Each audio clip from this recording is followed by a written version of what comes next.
हमारी आज की कहानी है ईमानदार रामू। रामू एक निर्धन बालक था। उसकी माँ एक धनी आदमी के घर में काम करती थी। एक दिन रामू की माँ बीमार हो गई और वह काम पर नहीं जा सकी। इसलिए उसने अपने बेटे रामू को अपनी जगह काम करने के लिए भेज दिया। रामू भी अपनी माँ की तरह मन लगाकर काम कर रहा था।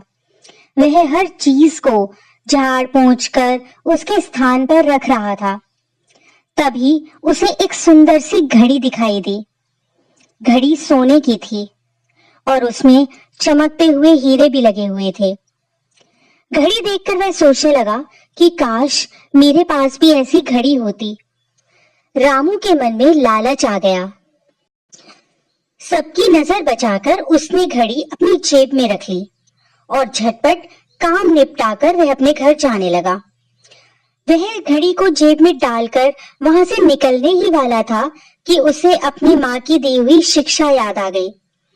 उसकी माँ ने एक दिन उससे कहा था, बेटा, चोरी करना और झूठ बोलना ये दोनों सबसे बड़े पाप हैं।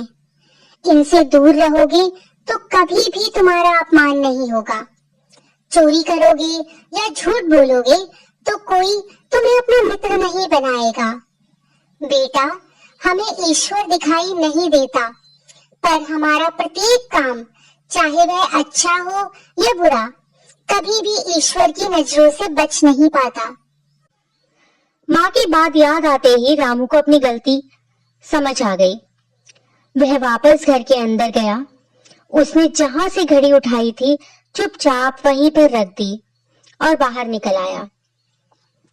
उस घर का मालिक यह सब देख रहा था। वह बहुत ही दयालु और सज्जन व्यक्ति था। उसने रामू के मन की बात को समझ लिया था।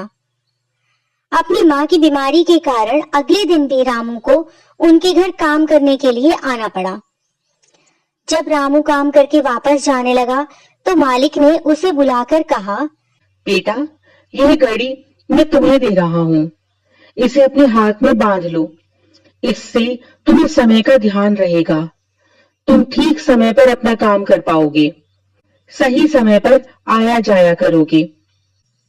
रामू हैरान होकर अपने मालिक को देख रहा था। मालिक ने कहा, घबराओ मत। इस घड़ी का मूल्य मैं तुम्हारी माँ के वेतन में से नहीं काटूंगा। रामू घड़ी पाकर बहुत खुश हो गया। वह भागा भागा अपनी माँ के पास आया और घड़ी दिखाते हुए उसने सारी सच्चाई बता दी। उसकी माँ रामू की ईमानदारी से बहुत खुश हुई। इसी प्रकार की अन्य व्रत एवं पौराणिक कथा कहानियों के लिए हमारे चैनल को सब्सक्राइब और शेयर करें ताकि आप भी दूसरों तक इन्हें पहुंचाकर धर्म लाभ प्राप्त कर सकें।